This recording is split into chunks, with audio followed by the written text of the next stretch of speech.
Welcome to the Catherine Vandome and Me podcast.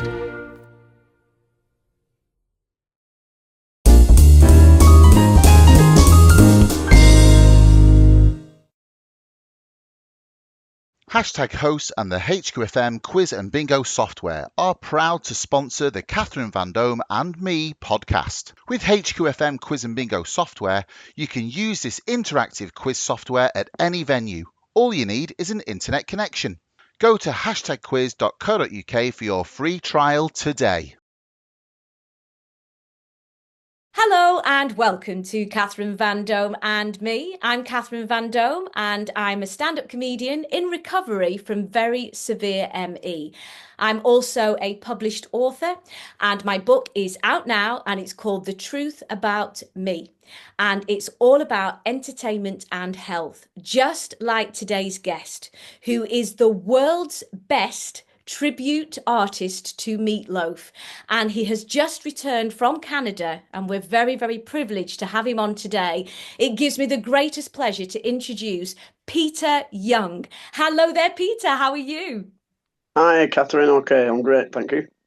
Great to have you on, Peter. Absolutely fantastic to have you on to today's show, and welcome back from Canada. I mean, goodness me, I've been watching on your socials everything that's been happening, Peter, and I thought I've got to have this gentleman onto the show. So, first of all, if you can just tell us a little bit about yourself and where you've just performed, and then we'll go back in time and hear all about the real Peter underneath. Okay, no problem.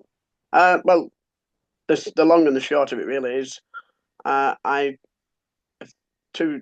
we're on 25, 3 years ago when Loaf died, I did an interview on TV for the BBC, being one of the Loaf tributes in the UK. They asked me to do an interview on the fact that he died.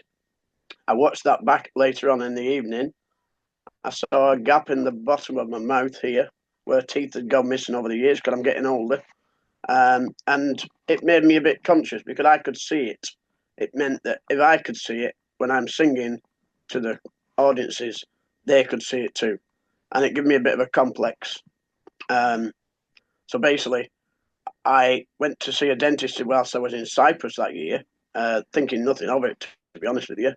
And she said she couldn't do anything for me. I wanted to have implants put in, but they couldn't do that because I had an infection. So she advised me to go to my dentist when I got back to Blackpool, where I live, which I did, and found out that I had mouth cancer, stage 4.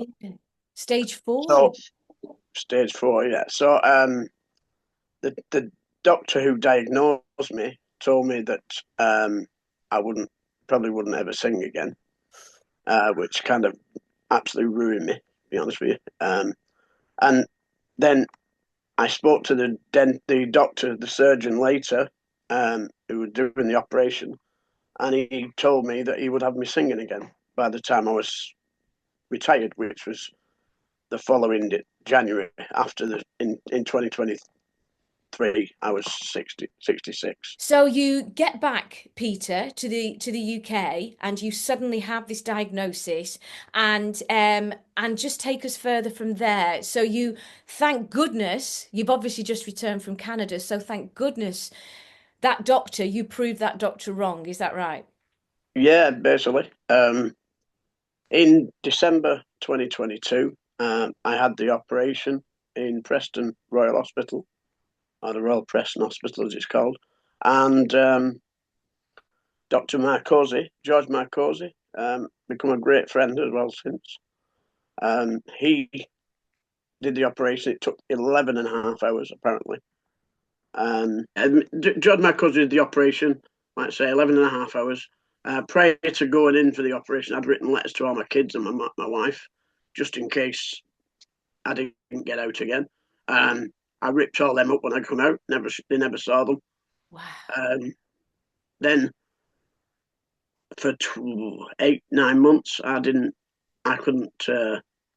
lost loads of weight, obviously.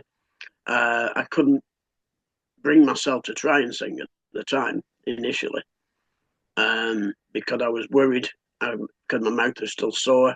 All the scarring was still repairing. But then, sadly, a friend of mine passed away in the following year, in March, I think it was. I went to his wake, and somebody asked me to sing a song. And I said, I don't know if I can. And my wife said, just do one song. And I said, well, it's going to have to be a short one because I'm not sure how long I'll be able to breathe for properly. Because you have to breathe properly, of course, when you're singing. Anyway, I did 2 out of 3 ain't bad, and it went down the storm. And it gave me the confidence to start trying to get back to singing.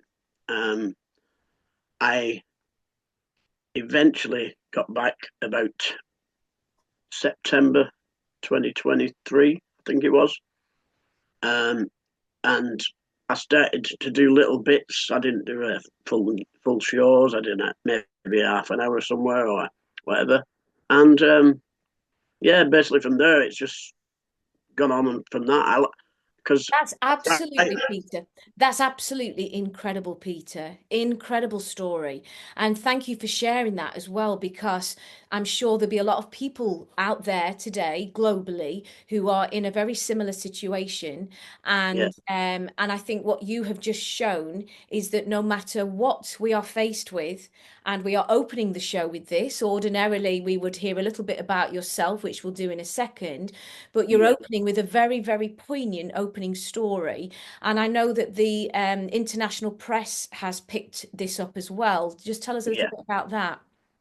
Yeah. Well, I did an interview with a reporter, a freelance reporter, and Andrew Vaux, it was called. He lives in Bradford. I did an interview with him over in Bradford.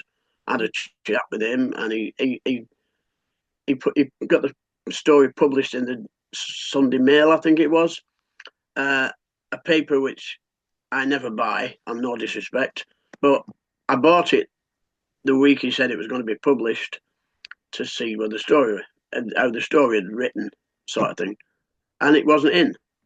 And then I found out that it was online only, and you had to subscribe to be able to read it, which kind of annoyed me a little bit, to be honest with you.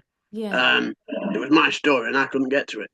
So, but that wasn't Andrew's fault. That was the mail editor, whoever was doing it now. I forget his name. But am I right? Did you make front page, Peter? Is that correct? I made front page on the Blackpool Gazette. I think it was one. I was in other papers around, other dailies. Got to take these off. Sorry, other daily papers over the next few weeks, sort of thing. And yeah, I think it was someone from a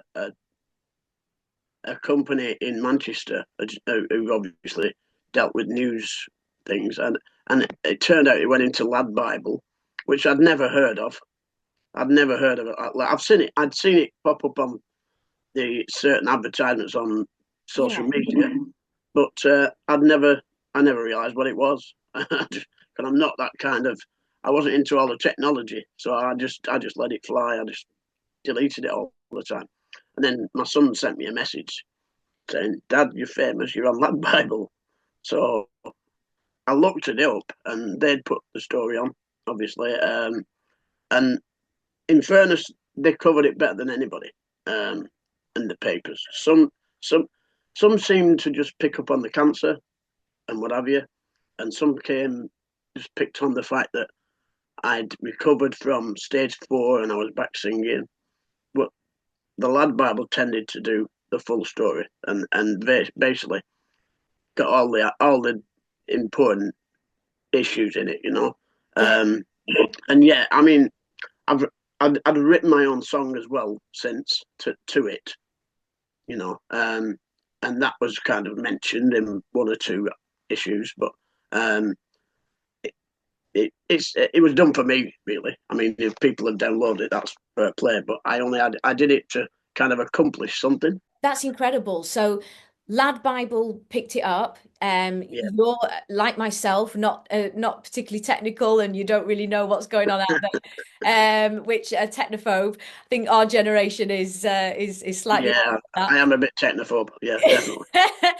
We've achieved this today, Peter, between us.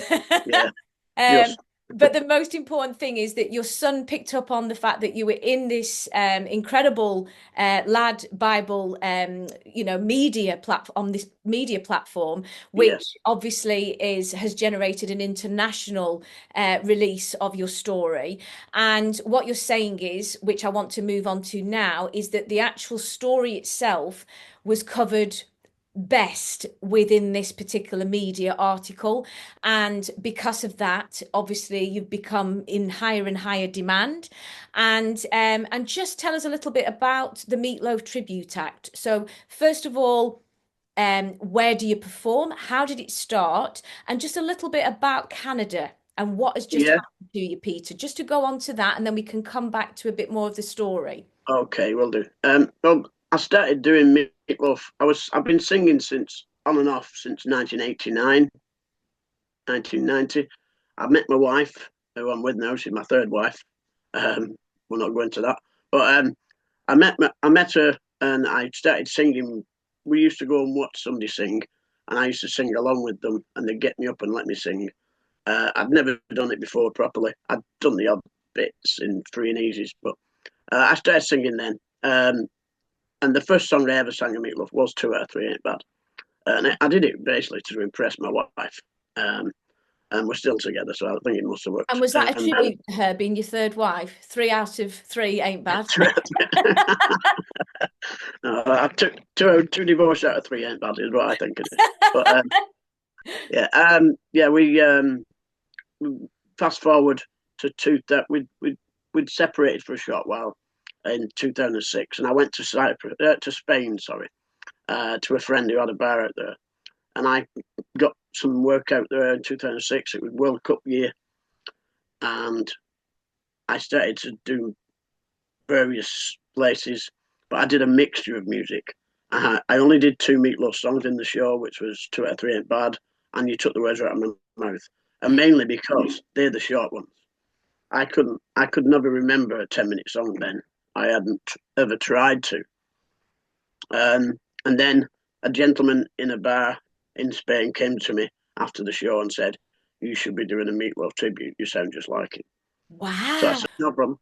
Wow, that's incredible. So you were actually talent spotted, if you like, by one of your audience members, which is often the case where we tend to start a set as ourselves, and then we end up performing as, a other Yeah, tribute artist. But that's incredible. You were talent spotted. That's brilliant. sort of. Yeah, I mean, I'd love to meet that guy again. I mean, he might not be around anymore. I don't know. He was a little older than me, but he just said you do really well, and I kind of put it to the back of my mind. I carried on working out in Spain and then came home. Me and my wife reconciled, as obviously, and then I can't. He'd planted a seed, so basically I got some of the tracks from a friend of mine who I used to sing with in a duo. He had the Meatloaf tracks, Bat Out of Hell, Paradise, by the Dashboard, like the obvious ones, and I started to rehearse them. I went to a studio, set up in his warehouse where he used to have an audition, not an audition, a rehearsal room. I started rehearsing, doing all the songs, and within about an hour, I was getting used to it. I was getting used to you had to breathe at the right time and all that, and I was getting used to where to breathe, when to breathe, so I could carry the lines on because the lines that Jim Steinman wrote was sometimes ridiculous. So he put 20 words in where there should only be three. But I got used to it. And then the guy whose warehouse he was came through the door that led into where I was. And he said, "I've been stood back behind that door for the last 20 minutes." And he said, "I could have sworn it was Meatloaf." So that kind of started it off, really. That's incredible, Peter, because the fact that somebody actually thought you were the actual Meatloaf, and Am I right, as you said, you've lost some weight with your health circumstance? Yeah, Did you have Meatloaf's physique as well? I I, mean, I I'm not. I was never as tall. Unfortunately, I'm a bit what you call challenged in the height oh, department. aren't we all, Peter? But That's I why I do these was podcasts sat down.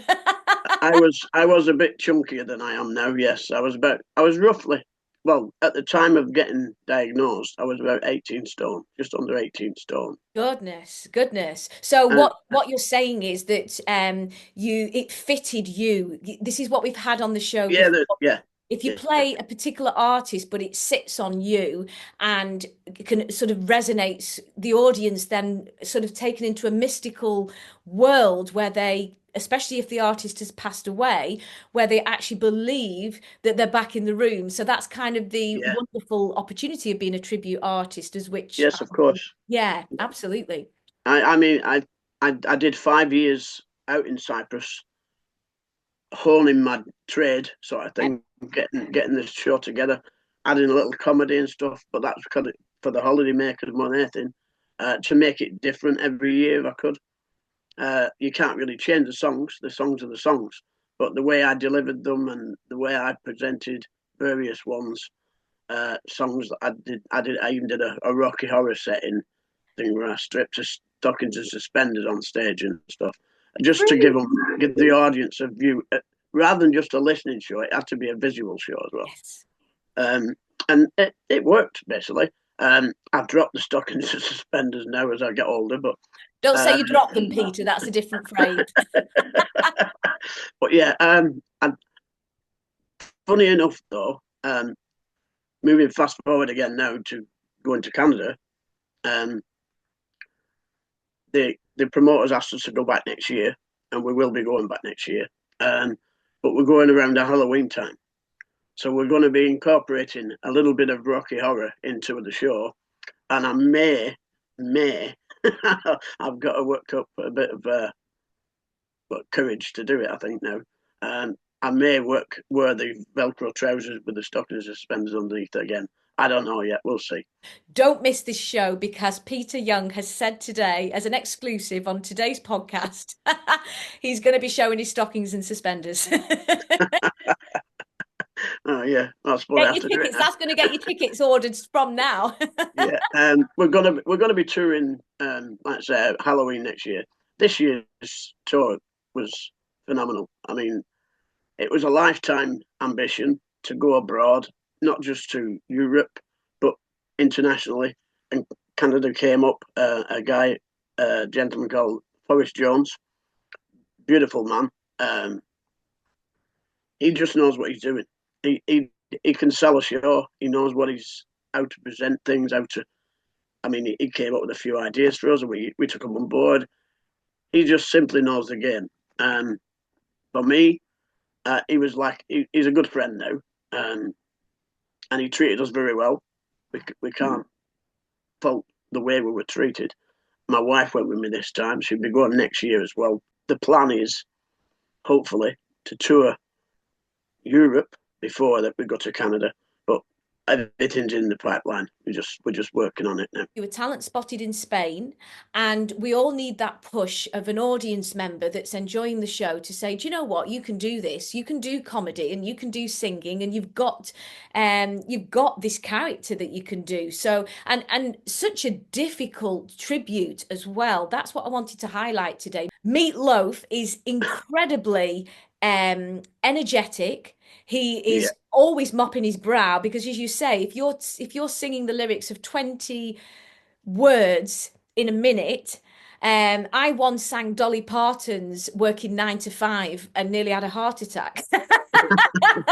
So I know what it's like if you don't get your breathing in the right timing. yeah, I'm not exactly. sure if the track was slightly faster than the average, but my goodness, I Yeah, nearly passed out at the Cliffs Hotel. So yeah, the point is, if you don't get the breath work, as you say, and the physical energy that is demanded on us, and the brain energy, all these different things.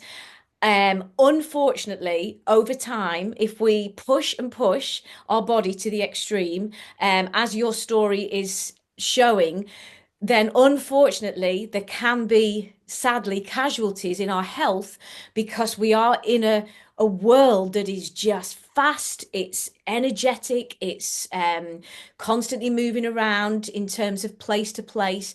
Would you agree with me? Entertainment as a modal, as a gift that other people enjoy, we are draining our reserves sometimes. Would Yeah, you agree with that?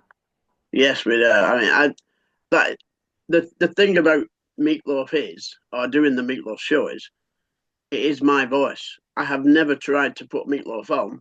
My voice is just similar, apparently. And everybody will tell you that I speak to. I don't hear what they hear. I hear me, Yeah. and I don't hear Meatloaf when I listen to it, but the audiences do. So I can't argue with the audience. Really, they're the ones who come to pay good money to come and see the show, and always, well, I say always, 99.9% of audience members go away happy. Wow. Some criticise you because, like now, I'm not as big as I used to be. They don't, without going into the story, they don't know why, but they criticise that I don't look like him. Fair enough. He's not here for you to compare how he looks today. Now, had he No, still been alive, maybe he may have looked similar. So he you had can't lost really weight. judge on Yeah, that. yeah, he had lost weight. Yeah, and yeah, I mean, I Oh did have a gosh, that's very morbid. I didn't mean that. no, no. He did lose a lot of weight as he got older. I mean, Yeah. he was ill for a good few years. Was he as Uh, well? he, Right. uh, he wouldn't.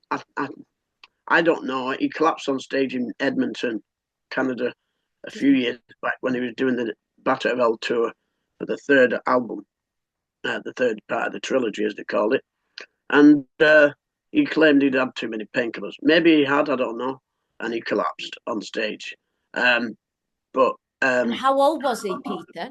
then I think it was 66, maybe. Okay. 60, yeah, around about 66, I think he'd be 64.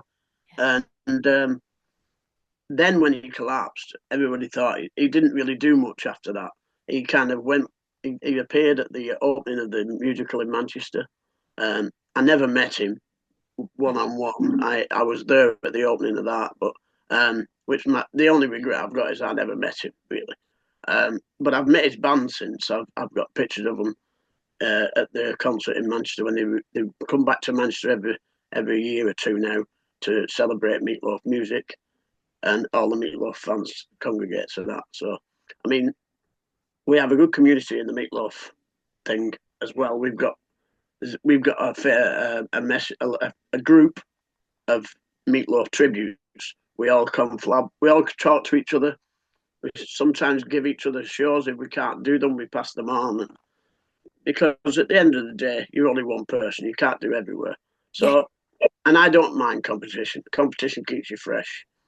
Um, and the fact there may be somebody better than me, there may not be, but I don't care really. To be Yeah. honest, I'm 68 years old now, so I'm past worrying about things like Also, Peter, what I want to say is when you have been through something like you have been through, your care for the competition and the all the things that other people perhaps are still in the big world feeling when we're looking over the fence, all those types of things, as I know, when you're poorly, you're not interested in that. In fact, it's the opposite. You become more generous spirited and you celebrate other people, which is what this channel's about, because you no longer feel like you're trying to prove yourself, because actually no. what you've just achieved, coming from the hospital bed, told that you'll never work again, for me, that's your greatest achievement. Yeah, of course, yeah, yeah. Um, and now every day is a bonus, and that's the way I live it. Yeah. Basically, I don't take anything for granted. Um, Things could go wrong tomorrow, in 10 years, whatever. But I have said this to my friends, my wife, my family. I am fitter now than I ever was in since I was about 25, 26 years old. I've never felt so fit. I'm at the moment I'm going through the blood pressure thing and checking that regular. Um, But as long as I keep a check on it and what have you, I'm not on any medication for it. I was, but I came off it after I lost all the weight. I wasn't getting blood pressure as bad, and my diabetes lessened. So it's working. I mean, at the end of the day, just a matter of health checks every now and again. So do you feel that stage 4 cancer, which was in the mouth, do you feel that that it was anything attributed to your weight? Is that what you're feeling? I honestly don't know. I've lost teeth over the years, like everybody does as they get older, or most people. And I had at the top of my mouth, in the top of my mouth on my gums, the gum had started to shred for some reason, and I don't know why. And that must have been the cancer, I'm assuming. Yeah. But I never thought anything of it. I just put up with it. And what was your diet? Because this is what I wanted to ask, because there's a lot of guests that have been on the show, and they're talking about gut biome and health, and we've had medical doctors, etc. as well, because this is all about entertainment and health, which you are a perfect embodiment of that story. And what do you feel you in yourself, Peter, was potential causative factors for this demise? Because our mouth is the very first place, our teeth, would you believe, I learned, was the very first place that sickness and ill health are shown. Because when I collapsed, I had 4 teeth removed. So it's interesting that you've just said about your teeth falling out. So ill health seems to show itself first in the mouth, in the teeth. The gums, it's the gums and things, isn't it? It does, I suppose. What I attribute it to, I don't really know. I mean, if I have to pick out any specific thing that I did excessively, then I mean, I've never smoked, apart from a couple of weeks at school when I thought I was being clever. But I've never smoked, so it wasn't smoking. That's the first question they ask you when you go to the hospital. Have you ever smoked? And I haven't. But I drink a lot. I used to drink a lot. I still drink, and I'm told I should put it back. But to be fair to the doctor, he's telling me these things. I'm probably not listening enough. Okay. But as I just said, I'm 68 now. I've survived cancer. If anything, it's not reappeared. I go back to the surgeon on a regular basis every few months, and he checks me over, checks the scar tissue and everything. And yeah, I mean, so far so good. I mean, I'm a social animal basically because of what I do. My life is worked around social. What I'm hearing from most people, I've got ME, so drinking for me was an impossibility. But for most people, when you've had the high and the exhilaration of the show, then comes the down. And I wanted to ask you about that because that's really helpful for people that are stepping into the world of entertainment. Once you've had the adrenaline, as I know, the addiction to adrenaline and the crowd, and the bigger the audience gets, the more adrenalized you become because you're frightened and excited and everything else, all the other emotions, all under the same package. And when you come off that adrenaline, how do you feel? When do you get a down and do you then think, well, I'll have a drink because that will counteract the down? How do you feel, being honest with yourself? I personally, I mean, I drink after I've had a show. I won't drink before a show. I may have one beer before the show, but that's just for relaxation. Then I get into the show, do the show, finish it off. As you say, I sometimes drive 4 hours after the show, which is obviously not perfect, but I can't. Well, I don't want to pay a roadie. I'm too tight. You're packing down yourself and then you're traveling as we all I have set to do. everything up, I pack everything down, and I do the show, I drive home. It's sometimes where people think, you'll know this, you're only doing 90 minutes. Why do you say it's work?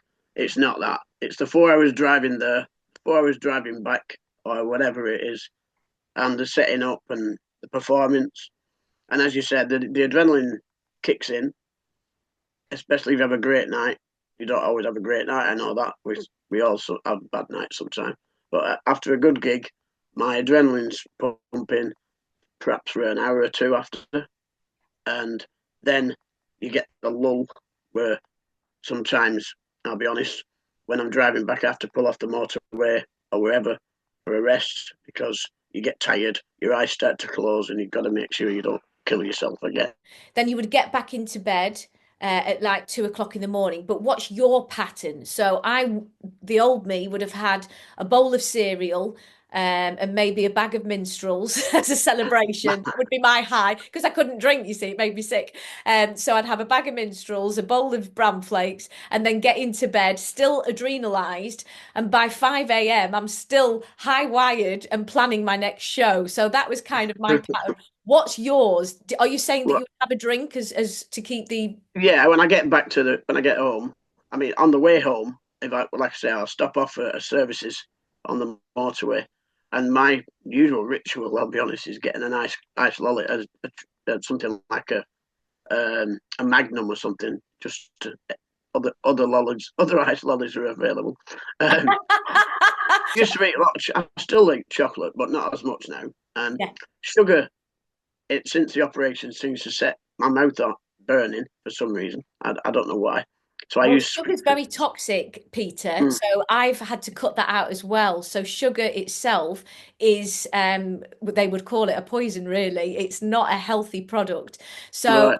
it's having a reaction. It causes inflammation in the Yeah, body. that's what happens in my mouth. Yeah, There you yeah, go. So yeah, it's we know what the answers are. It's just whether we decide on our own paths what we yeah, choose to do because it's pleasure over pain. And I think that's what you're describing. A bit of pleasure with yeah. That's pleasure. I get home. I'll have the lolly on the way home. I'll get home and I'll a couple of beers out of the fridge, and just to chill out, really, just to relax. And what And then time I've got will to. this be, Peter? What It's time? sometimes it's 3 o'clock in the morning, 4 o'clock in the morning. Really? Yeah, it Right. depends where I've driven from, really.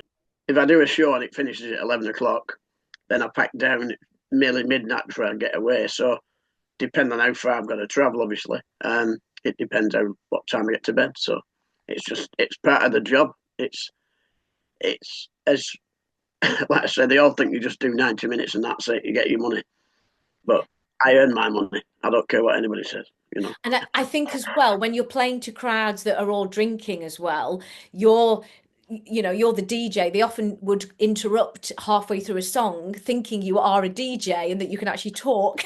Sometimes Do even that, pulling yeah, the microphone out of your hand, and you're trying to yeah, explain that this is live. yeah, yeah, yeah. And suddenly the music stops and the singing stops. But the point is, you're saying that your come down would be 3 o'clock in the morning. And would you be alone? Would you sit on your own at 3 o'clock in the morning? Is that your? Yeah. My wife would be in bed by then, long time before that. Yeah, Yeah. she does come to some of my shows, but she's seen it and heard it that many times. She knows it better than I do, so it's But a bit she's obviously boring. she's your number one fan, which is fantastic. I'm my number one critic as well. Oh, Yeah, she good. keeps me on my toes. Good, that's perfect. That's what you want. You want somebody that's a supportive, but also a supportive critique, is what you're saying. And Yeah, yeah. so, how long would you stay awake then? Would it be 4 o'clock in the morning, do you think, before you get into? It has been that. I mean, sometimes I might go to bed straight away when I get back because I've driven that far. I'm tired, Yeah. but then I wake up just like that sometimes. The other night, I think I've been in bed about an hour, and I sat bolt upright thinking I'd slept in. It was weird, Isn't it but strange? it's a It's normal thing. isn't it strange though that the body clock, mine's so different now because the meridian cycle, which is your day sleep ritual, doctors Yeah, have this as well, Peter, and people anybody working night shifts. The pattern, if it's dysregulated, if it's not a pattern of I'm awake in the morning, it becomes quite dysfunctional. And these are all contributing factors, which I share in my book, to unfortunately to ill health. Does that make sense? yeah, yeah. So It does. what else would you say might have been a contributing factor? Do you think the loud music, that was something for me that, the brain is like a piece of jelly. And if you put loud music pumping out constantly, Yeah, especially the big stadiums, um, yeah. I relate it to if ever when I've done a show and say I get caught short and I go to the loo and somebody's in there, if they're singing the last song I sung, I've done my job. And oh, that's usually what happens. They're humming it to themselves, or they're singing it to themselves, or whistling it. And if the last song is being repeated by people when I've finished, I've done my job. Is how I look at it. that's amazing. But And tell us a little bit more about Canada, Peter, if I can ask. Tell us yeah, of what course. happened, what I saw on the socials, the people shaking your hand backstage, what you actually did as well. Yeah. We we started off in St. Catharines. Oh, we did all Ontario. It was where we travelled this time. We did St. Catharines first. Great opening night of about 600 people, but there I think it was. Um, then we moved on to um, the Biltmore at Oshawa, uh, a little theatre up there, community place. Great crowd. Uh, we never had a bad reception. Had some great feedback from various people. Went from Oshawa to Georgina, where we was in like an amphitheatre sort of built creation. It was it. The audience was sat above us, and the dance floor was in on the same level as us. So the dance floor was full for a long time as well, which is unusual for a meatloaf show Yeah. because don't necessarily dance to meatloaf, but they did that night. A great night. From Georgina, we went to Chatham, um, which again was a great night. That was 4 nights on the bounce, and my voice was tired by this show. I was struggling to get my voice out, although I'd managed.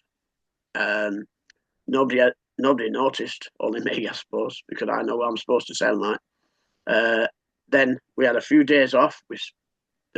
The promoter took us to a hotel. We swapped hotels and we went along each night virtually. We stopped in one for the 3 days we were off. We stayed in Niagara Falls area, and the promoter upgraded our rooms so we could all have a view of the falls when we was up in our rooms, which was very thoughtful, I thought, and costing more money.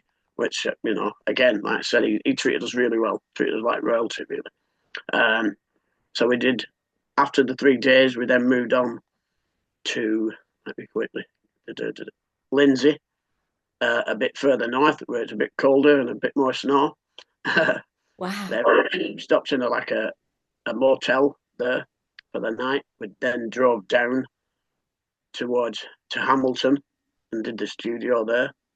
Um, there was a band playing in the next. It was a complex where there's a big theatre and a smaller theatre. We did the smaller theatre. It was almost sold out.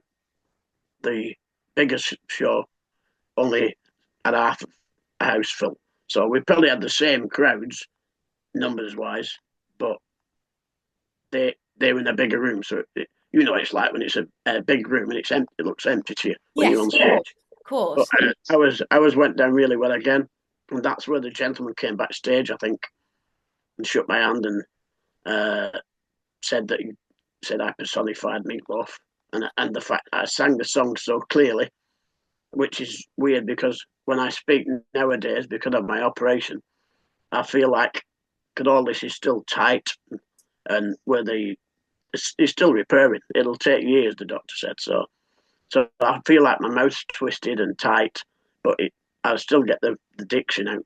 I can still pronounce the words, hopefully.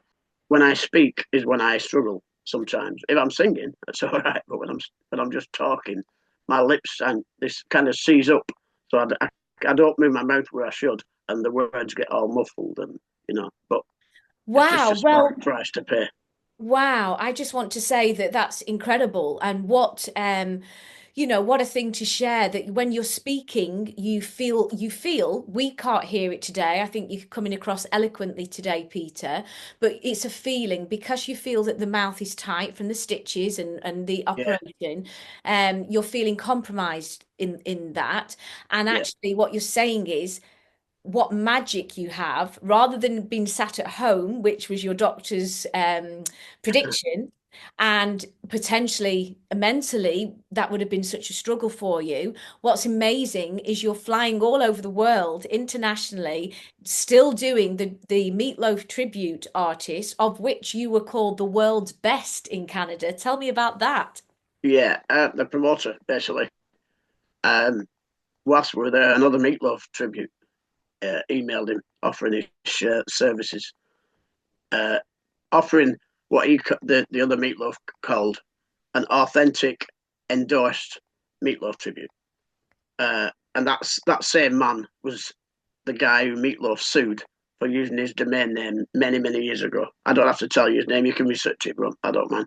But yeah. And the promoter just said, I've already got the best of the best. I don't need to use another show. And by the way, it's not very professional to contact me when another guy's here, which is fair enough. I like I say, I'm not frightened of competition, so it don't really bother me what he did. But on that note, Peter, because that's an interesting topic to discuss, how does it feel when there is criticism or competition? I know you're not as affected now because you've been doing this show for many years, but just so the audience understand how that actually feels inside when somebody does something like that, how does it feel? um, it was a bit of a slight on me, I think, because as I've said, I'm my own worst critic anyway. I will never ever say that I'm the best at what I do because I have a friend who does meatloaf who I think is the best. So, I can't think I'm the best if I think he's the best. But it's all about opinions. Well, do you know what?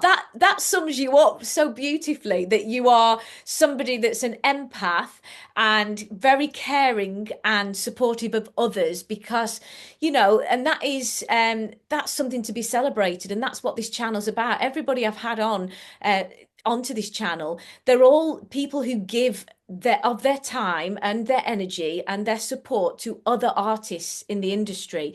And you Yeah. do find that the best of the best are of that ilk, which is Yeah, very I know. interesting. Yeah. Yeah, I know loads of Great. artists that give me support over the years. Um, who would do other tributes or do other shows. Um, and in the main, the majority of us, we're all normal people anyway. We're not superstars and all that. We might behave like it on stage when we're doing our show because that's what we're meant to be doing.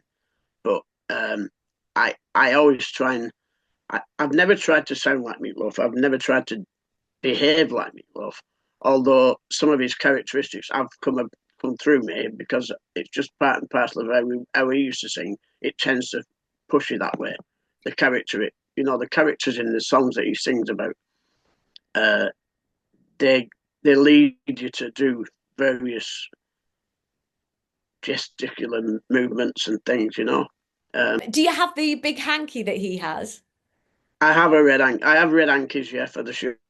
I give a few away in Canada, to be honest with you, as mementos. But yeah, I need to I need to restock, really. That's incredible. Well, we had Steve Royal on the show a few months ago, and he was saying about ping pong balls, how he used to juggle those in his mouth. Yeah, And pre the last 5 years, he would spit those out into the audience, and he said he's not been able to do that since. So what's nice is that whereas most tributes have got ladies, certainly in the 60s, throwing the pants at you. In your case, you're throwing your hanky at everybody, which has probably been quite apt in the last 5 years. yeah, People yeah, actually grabbing them and needing them. yeah. Of course, yeah, yeah. But yeah, it's just it's part and parcel of the entertainment, isn't it? So So that's fantastic. So some women, I'm guessing, or maybe men as well, they're grabbing at your props, which is brilliant, so that they can actually take a memorabilia home with them.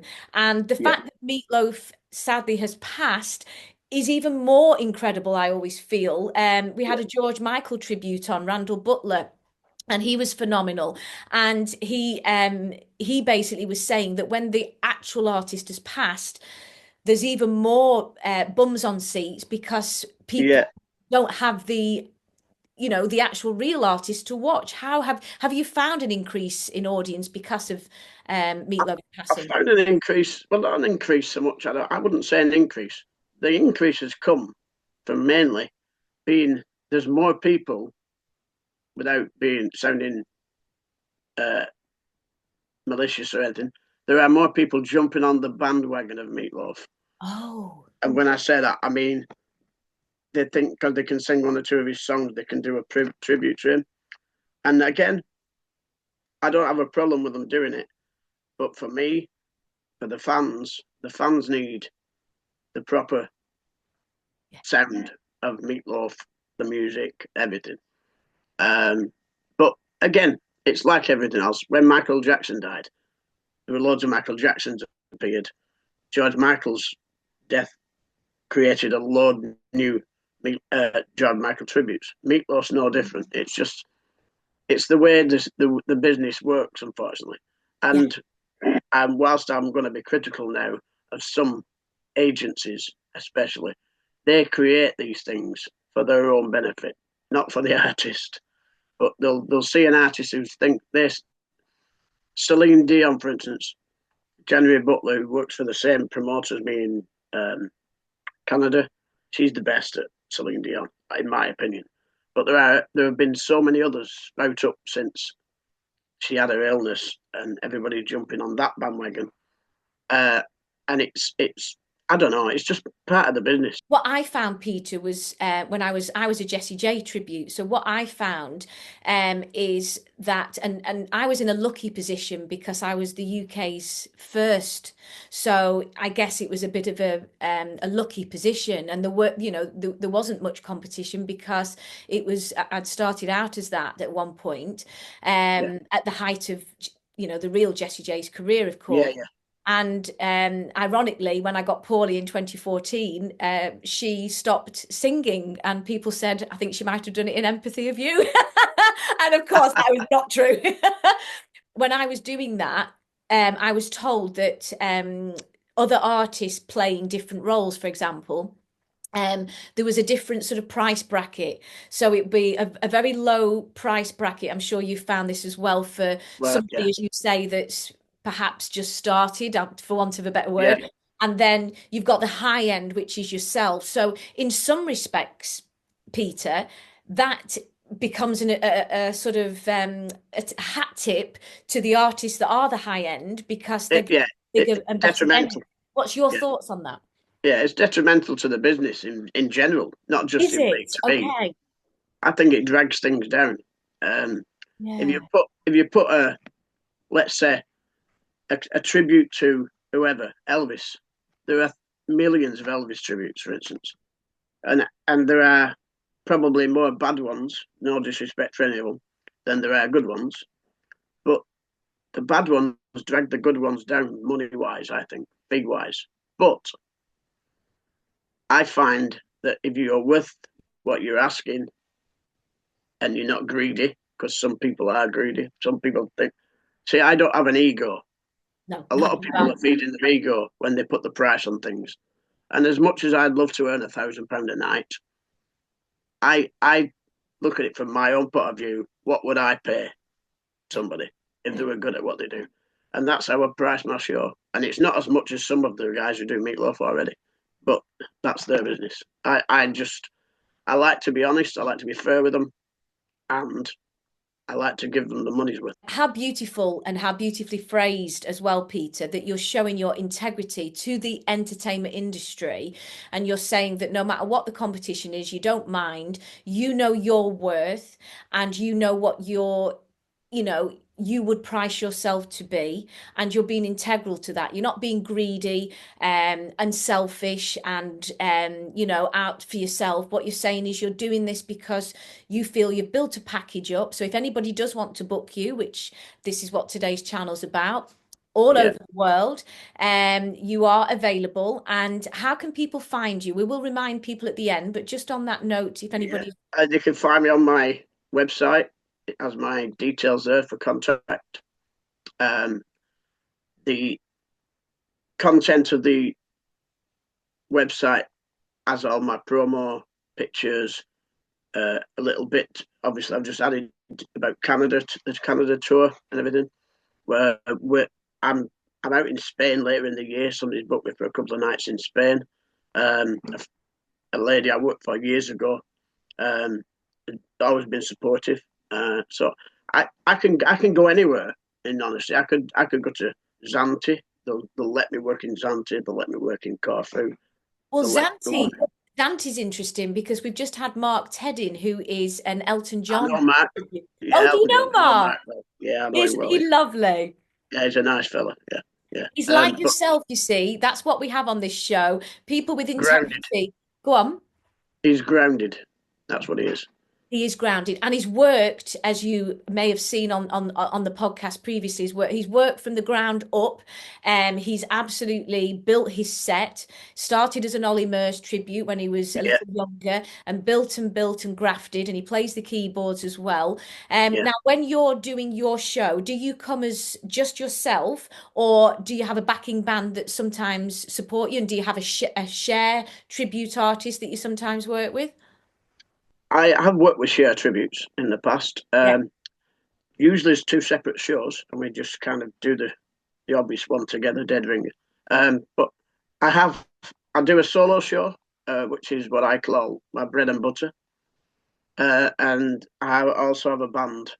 We are appearing this year up and down the country, but the big one is in July at the Winter Gardens in Blackpool with my band.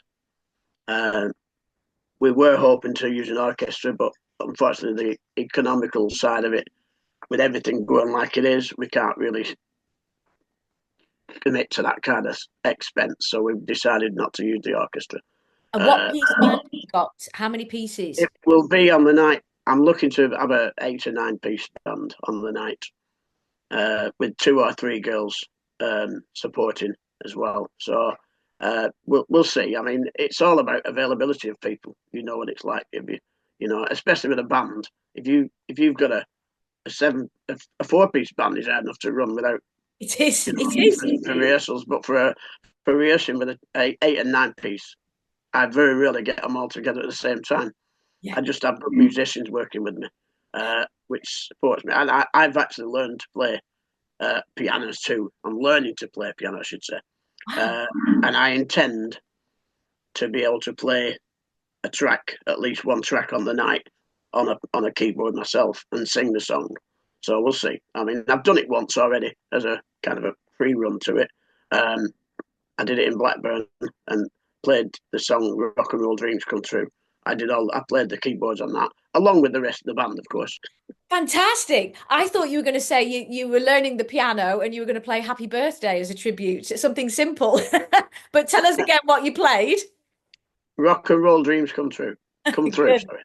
Yeah. Wow. Great song. Yeah. Wow. And how long is your show? Do you do an hour of yourself, Peter, followed by an hour of Meatloaf, as some No, artists do, or is it a full 2 hours of or 2:45? that again is my bug. I have a bit of a bee in my bonnet about that. They always tell me to shut up, but as a tribute, if I'm selling myself as a tribute to a venue, if they want Meatloaf, I don't want to do an hour of Meatloaf and an hour of ordinary music, as I call it, a mixture, because people are paying money to see a tribute. For me, if you're doing a tribute, you should do a full night of tribute, not half and half. If you're only doing half a tribute, you should only charge half the money, and that doesn't happen. Again, I'm not into multi tributes either. I don't particularly like people doing more than one tribute, because for me, if you can do one good, then you should be working regularly. If you're doing more than one, then you should become an impersonator, which means you should put your money up.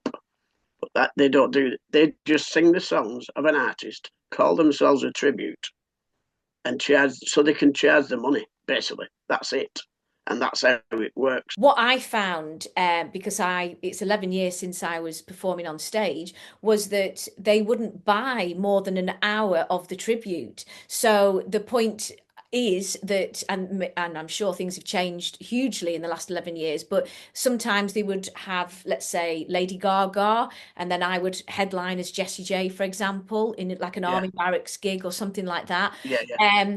And that's sometimes the rhythm and the pattern that they would have. And as you say, that's when they've got the money. Things may be slightly different today. And as you also highlighted, there are also acts that are not purely working as that tribute, for example, and or not as qualified as yourself, and therefore that's also causing issues. Is that right? Yeah, well, it does. Yeah, it lessens the quality. I think. No disrespect to anybody else.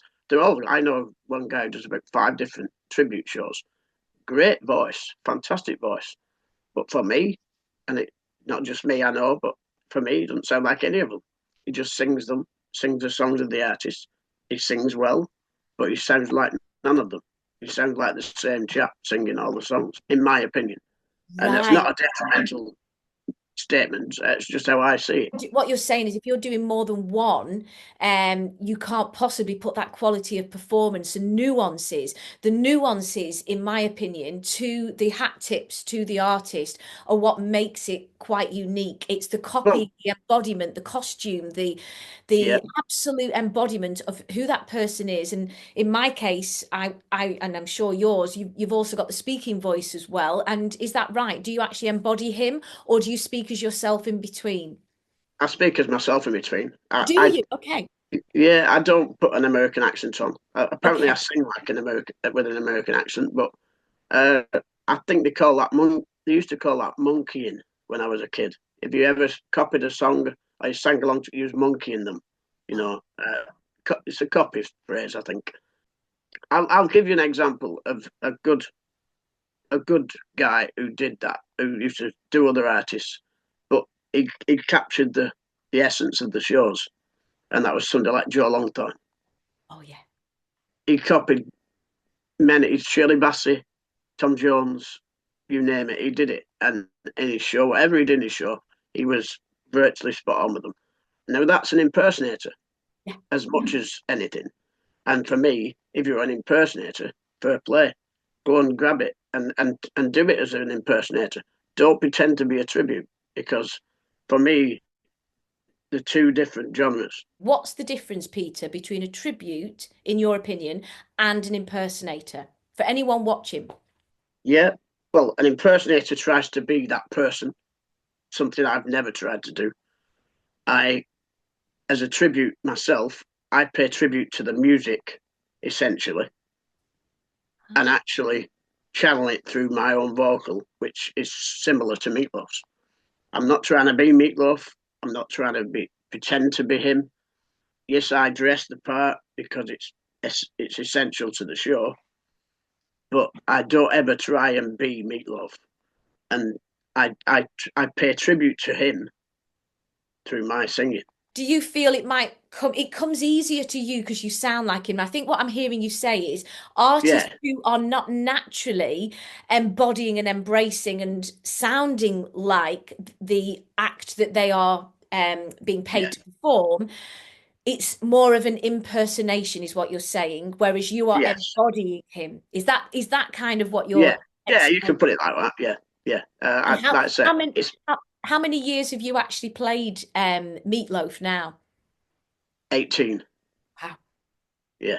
Like I So said, you I've know been your singing stuff. 30 You odd, know your I've stuff, been, don't you? yeah, I've been singing 30 odd songs, but 30 odd years, sorry. But yeah, for the last 18 years, I've been doing Meatloaf, and I very rarely do cabaret. I do it cabaret now and again, which is a bit of a pest because I have to remember all the old songs I used to sing every now and again without rehearsing them because I don't get a chance to rehearse. I rehearse Meatloaf all the time if I can. I'm in the process of forming a duet at the moment with a lady, doing a mixture of songs. But I would never ever try and do another tribute show. I try. I'll repeat that. I never ever again try and do another tribute show. I did a Meatloaf show once, and they insisted I did another tribute. And they said, like you said, they wanted an hour of one, an hour, and so on. And I said, well, I'll do a Meatloaf tribute, and I'll do an Elton John show. But and I dressed the part. I looked the part when I dressed the part, but I sounded nothing like Elton John. I never tried to sound like Elton John. I sing like me. I can't impersonate people, so I sing like me. And I think I did 3 or 4 songs because the Meatloaf set was so long. I only had time for 3 or 4 songs of Elton John. So that's how I worked it. But I would never do it again. I would never. I've done the Blues Brothers once over with a friend of mine who sadly is no longer with us, and that was good. That was brilliant. I loved it. But that's not impersonation. That's singing the music. It's a mixture of different soul songs put into a different show.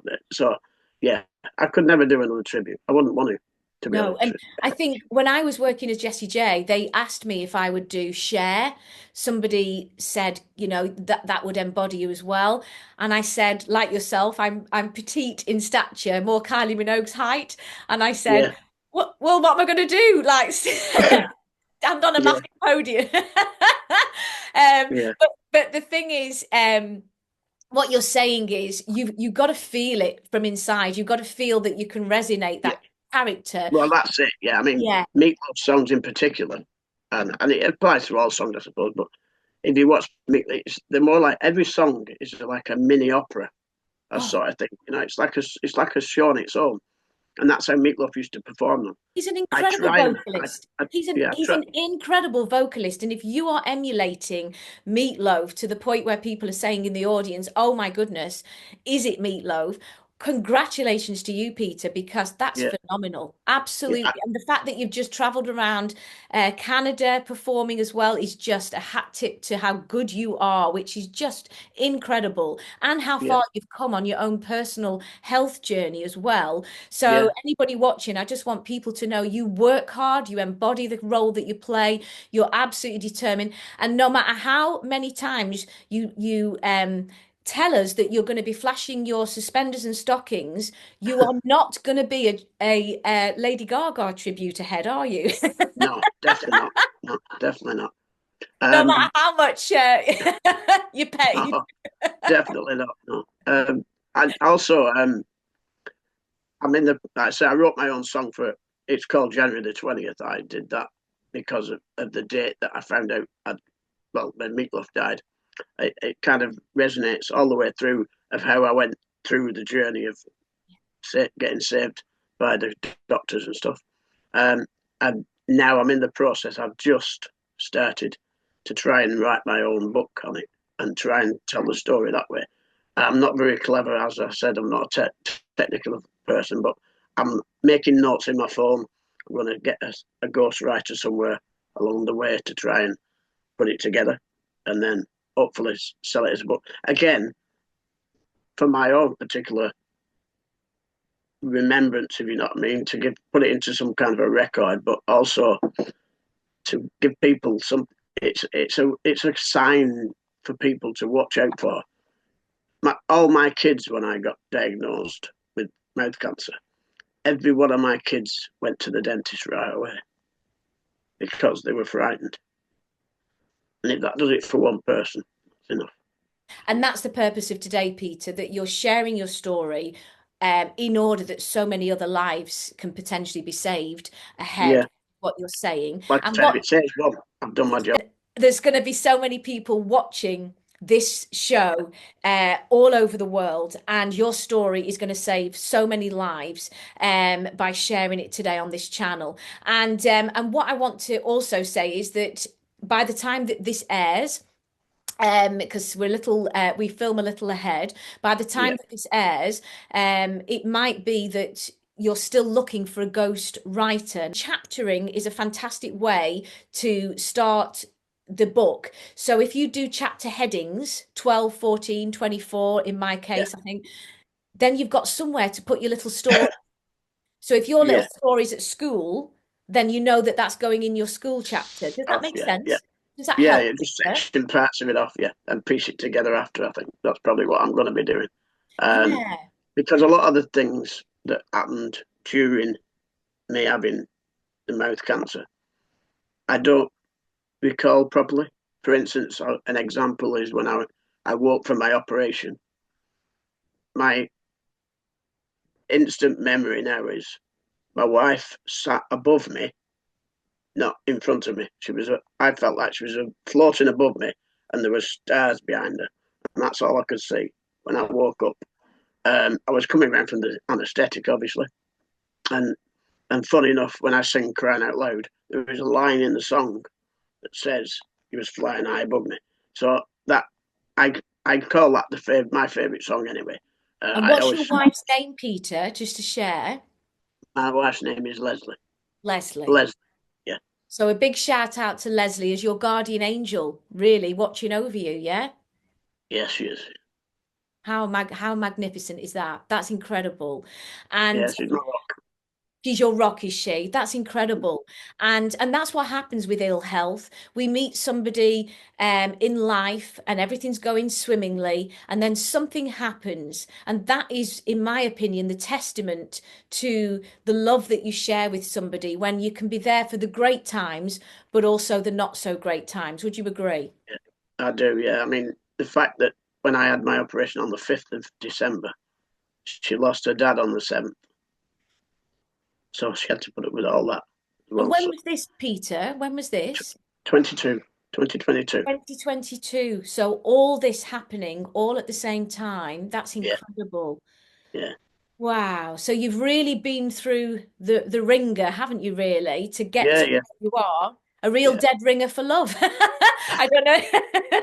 You took the words right out of my mouth. We could go on. Yeah, If we could. Paul Humphries was here, the rest of the show would be. Oh, I love Paul. Paul's a great friend. He's fantastic, isn't he? Absolutely I've wonderful. just, I've Wonderful just, friend. I've just put him forward to play Rick Mayall. Yeah, oh, He's absolutely. perfect, isn't he? He Perfect. is. He's incredible. Absolutely. So Yeah, watch great. this space. Watch this I worked, space, everybody. I worked with Paul. First time I met Paul was on the parade with John Sims, was he called? Oh, Um, Paul played a police officer, and I played just an odd, crowd person, support artist. And that's when I met Paul, and we've been isn't good he friends ever since. lovely? Isn't he He's a lovely? great fellow. I met Paul years ago at the Cliffs, and I think it might even have been my opening night at the Cliffs Hotel in Blackpool. Right? And he was, I say this in my book, and he's also in my book as well. And he tells the story, and we have shared this story, but it has been a while. But he was backstage. And in order to calm my nerves, because I'd moved up from London, I'd done the comedy circuit in London, but it was my first night at the Cliffs, and Yeah, I was told that if you go down well, it's like an audition. If you go down well and all the people tick the boxes on the little forms, then you yeah, can have a regular spot here. Um, and if you don't, we'll let you know in the morning and goodbye. So obviously that's going to get your nerves no matter how much experience you yeah.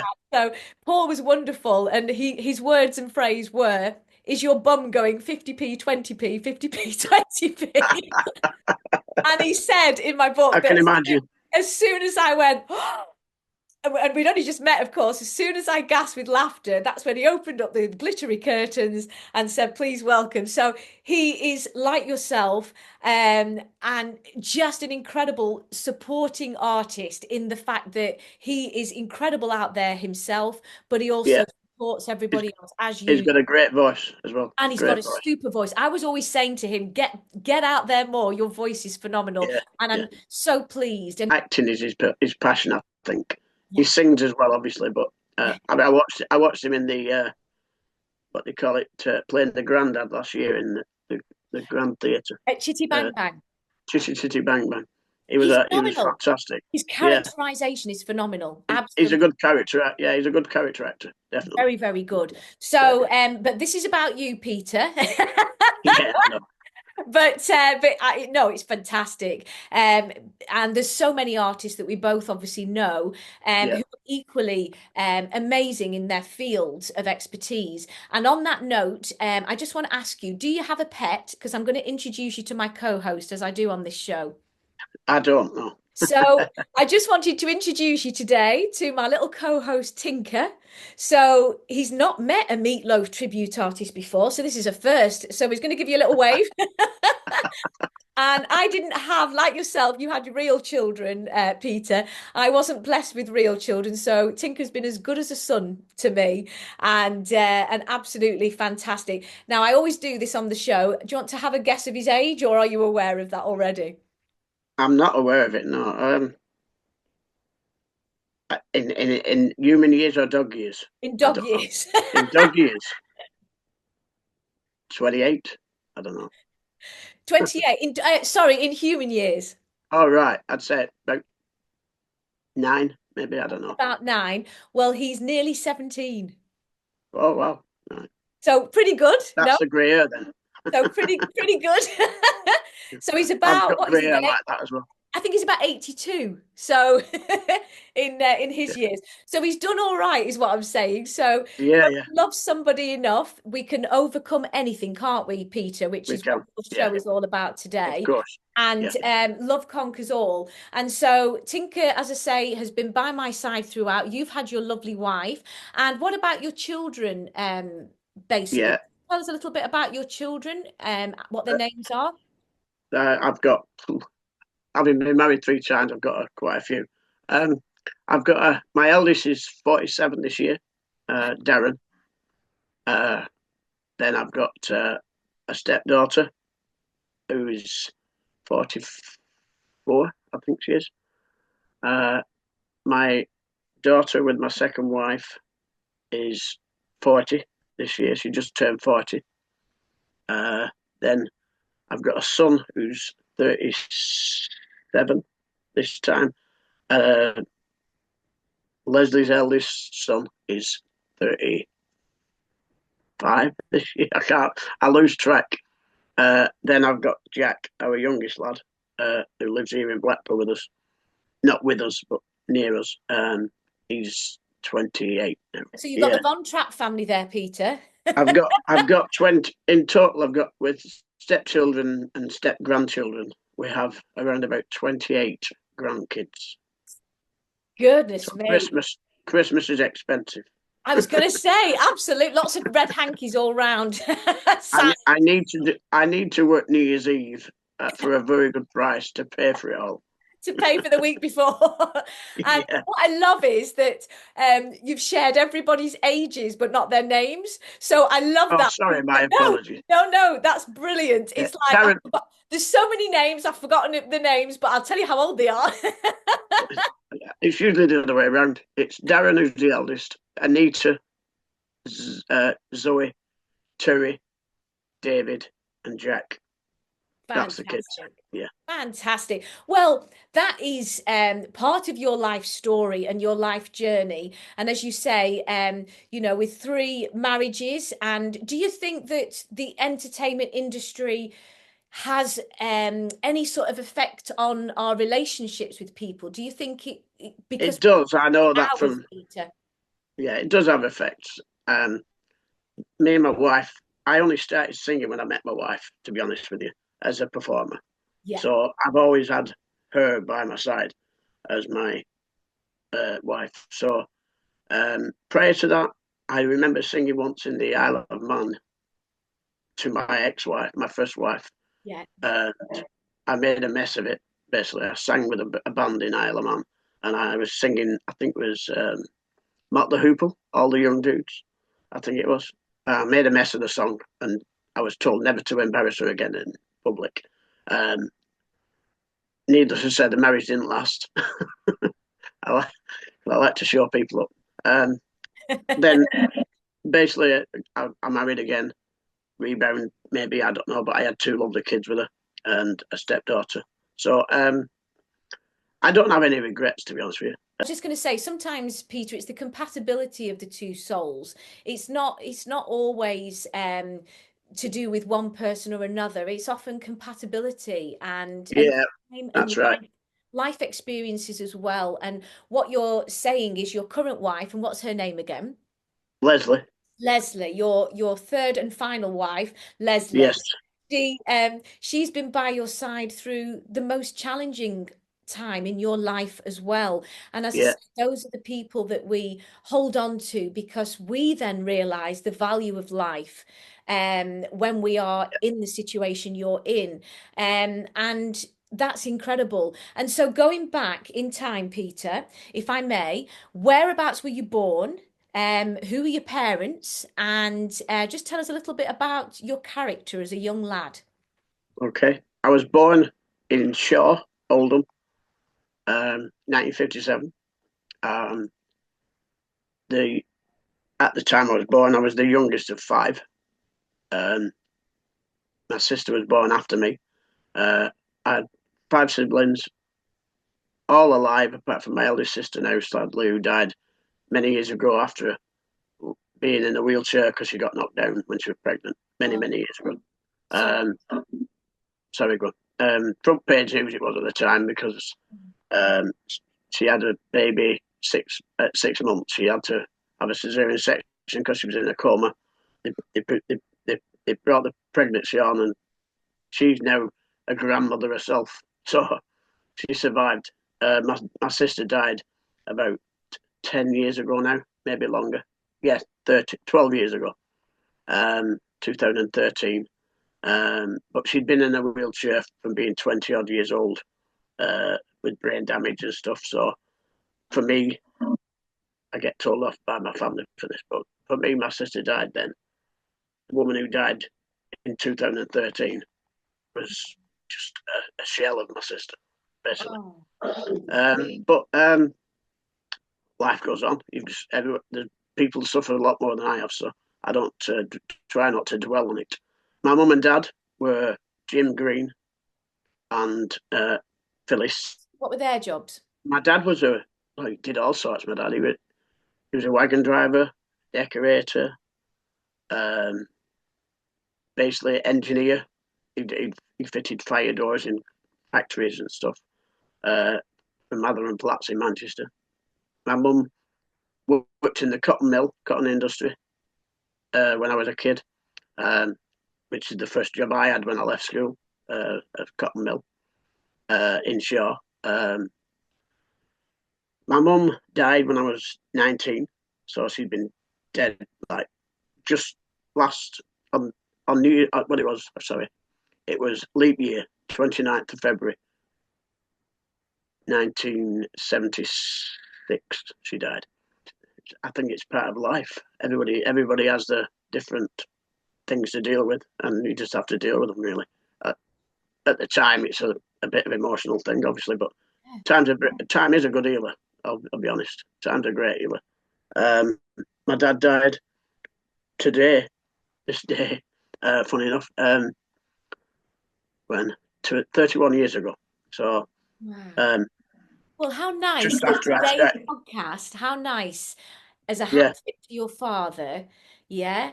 How nice that today lands on his anniversary of his death. That's lovely. Yeah. And so when I always argue that he died on the 29th of March, on the 31st of March. Yeah. But it was around midnight time, and by the time they registered it, it was the 1st of April. 1st of April. And for you, Peter, when you were a little lad growing up, did you enjoy the arts then as well? I was football mad, to be honest with you. I did nothing but play football, really. I stabbed myself in the eye when I was a kid. Lost sight of my right eye. When my mum was ironing and I was helping her, I thought, undo a parcel my uncle used to bring his washing in a brown paper parcel wrapped with string. And I went to cut the string with a penknife and stabbed myself in the eye at the time. But again, I've learned to live with that. So you've lost your right eye, Peter? They took the lens off because it's damaged. So I've no lens on my right eye, basically.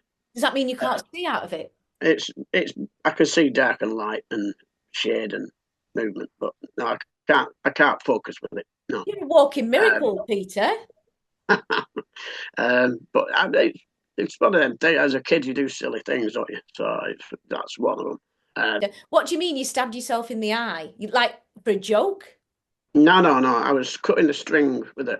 Sorry, I had a parcel, and the parcel was soft because it was washing. So when I tried to cut the string downwards, it wouldn't cut because it was soft. So I put it under the string, and it slipped out from the string, and I stabbed myself in the eye. Oh, Peter! It was an accident. What was your mum's reaction? Horror. I can still see her in a freeze frame, screaming her head off at the ironing board where she was ironing the clothes, and my sister in the high chair next to her. That's like a sort of Dandy and Beano cartoon story. Yeah, it is, I mean, that's got to go in your book, definitely. But yeah, so tell me you weren't walking around with it in your eye. Tell me that you'd pulled it out. No, I just stabbed it and then pulled it out. Obviously, it wasn't. I don't know if it bled. It was one of them things. After that, I don't remember anything till I was home with a patch over my eye and walking about. Everybody. And how old? I was 4 then. Oh. Yeah. Oh, Peter. Yeah. So I've been half blind. I use it as a joke sometimes. I usually say to my friend if they're taking a mickey that at least if I could see with both eyes, they'd be twice as ugly or twice as or if it's a lady, twice as beautiful. You know. Yeah. Oh, that's amazing. And that's So it. It's finding humour out of tragedy, isn't it? yeah. Laughter is the best medicine. I say that in my book. I say it every day. Yeah. That will get us all through any tragedies that we are beset. Would you? I mean, I'll quickly go through this because it'll take all day otherwise. Because when I stopped singing once over in the late 90s, when my dad died in 94, and I started training to be a pub manager. I ran a pub for nearly 2 years. On my son's birthday at the time, the eldest lad's 6th of August, we were leaving the pub. My wife had gone down to live with her sister in Portsmouth, and I was just seeing the notice, working my notice out. And somebody robbed the pub, stuck a gun up my nose, tied me up, and left me tied up in the back room so I couldn't get up to go to the toilet or anything, all that kind of stuff. I went through a bit of psychiatry thing, getting a bit of treatment. It rattled me a bit, but again, How old were you, Peter? I was, I think, 25, 20, 25 years ago. So And you were on stage no. I was running a pub. running the I ran a pub. Yeah. I'd stopped singing then, because of my dad dying. I just lost the feeling of it. I did a bit with a duo for a while. Then I packed in. Then I moved to Portsmouth, got a job working with a TM Retail, the newsagents chain of Four Boys, Coles, all them. I was there. I got my own shop in Guildford, Oh, and then on the New Year's Eve of 2002, I was coming back from the local club. A friend had come down who I used to sing in a duo with, do his show. We walked back to the flat where I was living above the shop, and someday I'd been off work because I had gout. That again is probably too much beer, but I was off work coming back from the club. My friend noticed that the window and the door had been smashed, and I looked in the window of the shop, and there was two people behind the counter at the gantry of the cigarettes and stuff. And I thought they were just the manager putting stuff back because I wasn't allowed in the shop while I was sick. So I stepped through the broken glass to see what was wrong. And the guy said, "Who are you?" I said, "I'm the manager." And he punched me, or I thought he'd punched me, but he actually slit my throat with a blade. seriously? Yeah, so I ended up with 20 stitches. And again, talking about the humour, in the hospital, I was laid on the bed in a hallway because there was no room for me, like always in hospitals.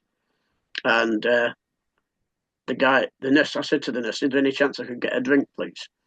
And she said, "Yeah, just give us a minute." I said, "I'm gasping." I said, I feel like I've had my throat cut, as a joke, just to lighten the mood. And then I said to the doctor on the way who was doing the stitches, I said, "Will I be able to sing after this?" And he said, "Yeah, you should be." I said, "Well, that's funny because I couldn't when I came in." But that's my sense of humour. I never lost my sense of humour. But I also envisaged you having a drink of water and it all coming out. It probably would have done, yeah. But apparently, then, see, cause I had been singing prayer to that. I asked, and it just missed my jugular vein and just missed my larynx, just on both ends. So I was lucky again there. So two near-death experiences that you've just described. Well, I don't know if they were near death, but yeah, they were enjoyable for sure. Goodness me. So Yeah. you've really faced trauma and climbed over that trauma. And what's your view, whilst we're on that subject, what's your view of the psychological support that you had for anybody that's going through anything traumatic? Well, How would you feel, that they should approach something like that, Peter? it's good to talk about it with somebody other than the family, because somebody who can listen, empathise, maybe. I don't know. I went through psychological um, treatment after the gun problem when I got a gun up my nose. That was worse than having my throat cut And what because happened to the guy? Was the guy caught, Peter? uh, the guy from the pub robbery, I don't think they were. I've never heard anything. Um, Wow. the brewery just washed their hands of me after, so I don't really like talking about them. They're not worth a mention. But the Wow. guy who did my throat, yeah, they got. He was with a girl as well at the same time. They were both off their head on drugs or drink or both. Usually the And case, yeah. they found the girl sprawled on a edgeway somewhere down the road because she couldn't walk. She was that leathered. And then And they found just an attack for no reason, yeah?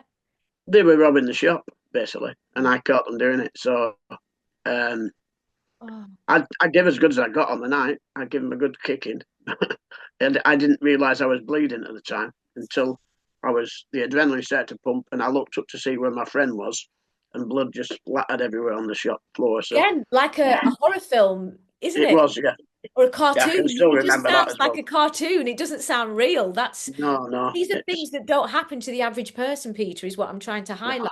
So it is of no wonder that you're in a traumatized state with post-traumatic stress. So tell us Yeah, about the therapy, if I may ask, um, yeah. and how you would advise, particularly men who often feel that they don't want Clam to up. get into that. Yeah, just Yeah. your experience. That I said the first time I had about, I don't know, 8 or 9 months of what do you call it, psychotherapy, whatever you call it, Yeah, chatting yeah. to somebody, uh, uh, Counseling uh, or counselling. psychotherapy. Yeah, that's why I Yeah, couldn't think of the word. yeah, I had a counsellor, yeah, and I went to see them regularly for a good few weeks, months maybe. yeah.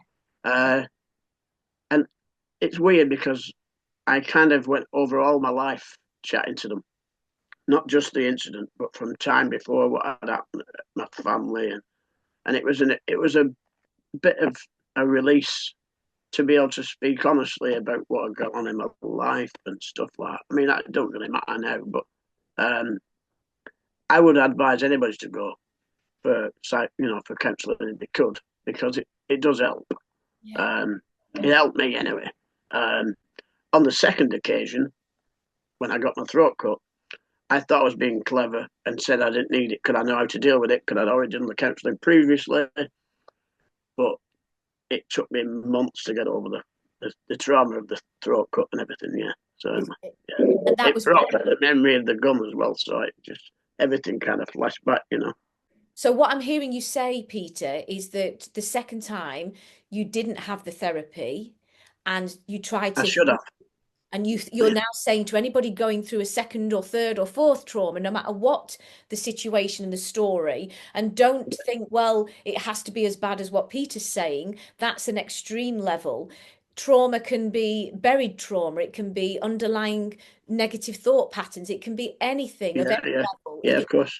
If it's feeling like a trauma, then in my opinion, having qualified in counselling myself, trauma is to one person they can cope, but to another person it's unbearable. And I would Yeah, also equally advise, having been on my own life journey, that anybody that's seeking therapy, go to somebody that you yeah. feel can empathetically emote and take you through all, unpacking. You're not just unpacking the trauma, you might, as you said, you go No. back in time, and perhaps there's other things there. Would you agree? Yeah, I would. I mean, it's a bit like when you lose a family member, like when my mother died. It, everybody grieves in a different way, so Yeah. everybody needs a different outlook and how to deal with everything. So that kind of covers the whole spectrum, really. Everybody deals with it differently, but the upshot is if you can get rid of that from yourself, pour it out, as they say.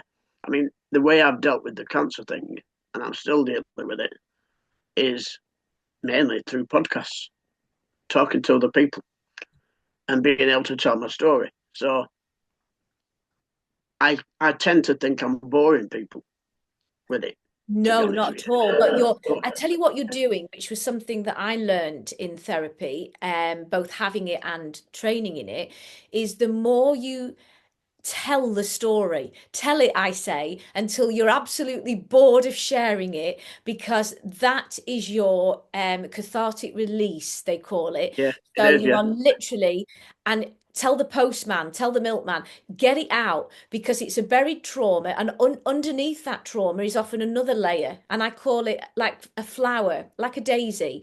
I say you yeah, peel back the layers one by one, and then you need to get to the root stem. And it yeah. may be that the trauma of the loss of your mother at 19, for example, which is a huge trauma. That's what happened with the first thing. Yeah, that There came you out of go. the. That's what a therapist would pick up on, that what happened before that, and looking at your lifestyle choices. And entertainers in particular, we have one of the fastest, most the busiest minds, because we've had to live like that. We're full of adrenaline. We're either pumped full of adrenaline on stage, or we're Yeah, preempting that we're going on stage that night. So we never ever really switch off. I've had other guests saying the same. And so our life is so fast, we don't get time to meditate and sit and look at the trees and the surrounds. And that's something I've had to learn to do through my own disability the last 11 years, is actually yeah, sit still and take in. And when you are no longer the performer, Peter, and you become the spectator, which happens when you are in trauma, you suddenly yeah, have to face it, because you stop and you're suddenly yeah, having to unpack that. Would you agree? You take me further on yeah, yeah, what helped you. yeah. Certainly. Yeah. I mean, the 8, 9, 10 months I was off from having the operation to getting back singing. I was at my lowest ebb in the early months. Not really giving a damn about much, to be honest with you. It's 23, 23. I got back in 23, so I've been back singing around about 2 years now. 18 months, 2 years. So your Um, advice is to take time to heal your wounds, and then you can yeah, get yeah, back of course. stronger. I mean, Would you agree? yeah, I've started performing my own song in my show sometimes Yeah, on my self-contained show, yeah. and I explain the story prior to it, and they can hear the emotion in the song because I can't forget what people did for me, So I kind of put that in if I can. But yeah, my wife mainly, but my kids as well. They've all been great support. So That's incredible, Peter. And I think, as we wrap up today, and I'm sad to say goodbye, because it's been a very engaging podcast with so many different, as I said, layers to you, Peter, not just this incredible tribute artist who has an incredible voice and is now attributed to being the world's greatest in Canada, the world's greatest meatloaf yeah, tribute artist. If anybody wants to connect with you, and even, I mean, what are you like in terms of people connecting on your socials if they want to share perhaps well, similar paths that you've been down? yeah. I've realised that on the bottom of the screen it tells you I'm called Peter Green, which is my real name. I never used it because there used to be a Peter Green in Fleetwood Mac, basically, and Okay. I used my mother's maiden name, which was Young. So you can find me on Facebook as Peter Young as Meatloaf, um, on Instagram, um, Peter Peter Young 974, I think it is, something like Okay. that. I sometimes I've been trying to get into the world of TikTok. I find it a little bit annoying, to be honest with you, and I think, Peter, time as much as consuming. your name is Young, Young at heart, I do still feel myself as well that TikTok, and all of them, to be honest, especially if we're not equipped, they're so Yeah, yeah, fast. I don't understand what's going on, and I'm trying to yeah, upload. I think you're perhaps the same as me, yeah? yeah. I'm on WhatsApp. I use WhatsApp, obviously, and Yep. of course, LinkedIn. I'm LinkedIn on LinkedIn, and Facebook, of albeit course. Facebook uh, and Facebook. Facebook. Yeah, So if Yeah. anybody wants to connect with you, Peter, because what I'm finding through the show is that people with different circumstances that might mirror some of yours today may wish to reach out or connect with you in that way. Would you be available for anybody that wants to reach out like that? If anybody wants to talk, yeah, by all means, yeah. Yeah, it's good to Wow. talk. Yes, sir. That's incredible. And thank you for sharing that because um, on the note of the therapy, I think it's incredibly powerful. Obviously, you need to find the right person that fits like a jigsaw piece, fits with what you feel is right for you as well. So don't be put Yeah, off. If the first therapist isn't a fit, it's not because they can't do their job, it's that they're not a fit with what your needs are. yeah, So don't yeah, be afraid to search out two or three until you find somebody that you feel resonates with you and obviously has that empathetic approach to get you to the next chapter. Is that right? yeah, of course. Yeah, yeah, yeah. And you That's would highly recommend it to everybody. Would you agree? yeah, but the only thing you're going to lose is a little bit of time Yeah. more than anything. If you talk to somebody and it doesn't work, so you find somebody. I've found over the years, I tend to find like talking to, I've never met you before. We've obviously talked on social media, but I've never met you before. I can pour out more to you than I could to my wife, to be honest with you, Oh, because thank there's you. no emotional attachment.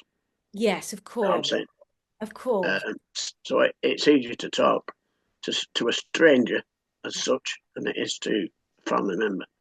Yeah. So I think that's important what you've just touched on there because that's where sometimes, particularly with men, not always with men, but sometimes with women as well, there is a block.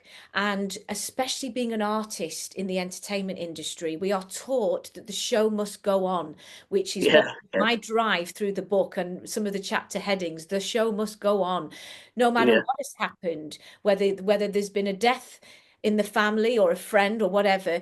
I remember yeah, having to go on stage and do the same gig, which would to some be an absolute impossibility. But yeah, actually, once you unpack all your own traumas, you then give yourself a little bit more self-care. And I think yeah, that's what I would like to end on today, that we are both on a healing journey in different circumstances, Peter, but we're yeah, allowing ourselves to be more open, more expressive. I've written my book. You are in the process of writing yours. We help each other. If there's anything I can ever do in support of yourself, please ask. And also, I okay. know that you're of the same ilk with others as well. And so, don't be afraid to reach out to Peter in any way, shape, or form. If you're going through a cancer scare, remember, look at Peter today. He has just toured Canada as Still Meatloaf. as ugly as ever. He has just not at all. He has just toured Canada and just returned. Obviously, this is going to be a few months previous when it's aired, but he has toured. He has shown you that anything is possible. Stage 4 mouth cancer, anything is possible. A huge thank you to all the doctors and the medics, of course, at Royal Preston, who have helped to save your life. But And at the same, Meatloaf as well. and to Meatloaf saved my Meatloaf. life. If Meatloaf hadn't died, I would never have known. Wow. Wow. So that's absolutely incredible. And of course, the third huge thank you is your wife. And I'm sure you agree as well. Your Yeah, guardian angel that was above you in your hospital, a bright shining light. I do believe in all of these things as signs. And a huge thank you to your gorgeous wife for all she's done in support of you. But also, Peter, to finish today, a huge thank you to you for not just sharing your story on stage, but also the journey that you've been through to get to where you are today in support of others. So first of all, I hope you've enjoyed today. Have you enjoyed yourself? yes, thank you. Yes, I have. Yeah, been good to chat. Fantastic. And thank you so much for coming on to today's show. So what's your final words in support of anybody going through any of the life experiences that you have shared today, Peter? To basically just for anything really. I mean, I found out through the dentist, just keep a check on everything more than anything. And like I said, um, life is for living, so don't be frightened of confronting whatever you've got to confront. Basically, That's a fantastic end. So life is for living. Grab it and take it and roll with it. And you have Yeah. just proven today that absolutely anything is possible. And honestly, Peter, it's been a real privilege getting to know you today and sharing your life story on the Catherine Vandome and Me podcast. And we all, on behalf of everybody on the channel, we all wish you every success and healing, continued healing ahead. And God bless your wife and your children and all of your family, all your grandchildren as well. And may you continue to prosper on that stage. And we look forward to coming and watching you. So just share with us finally how to contact you, what your actual address is, just to conclude. Okay. As I said, on Facebook, it's Peter Young as Meatloaf. You should be able to find me through that.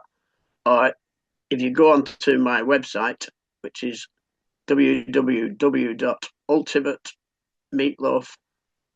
www.ultimatemeatloaf.co.uk. Is it? That's You know, it. I don't That's remember. it. But Yeah, they should be able to find it.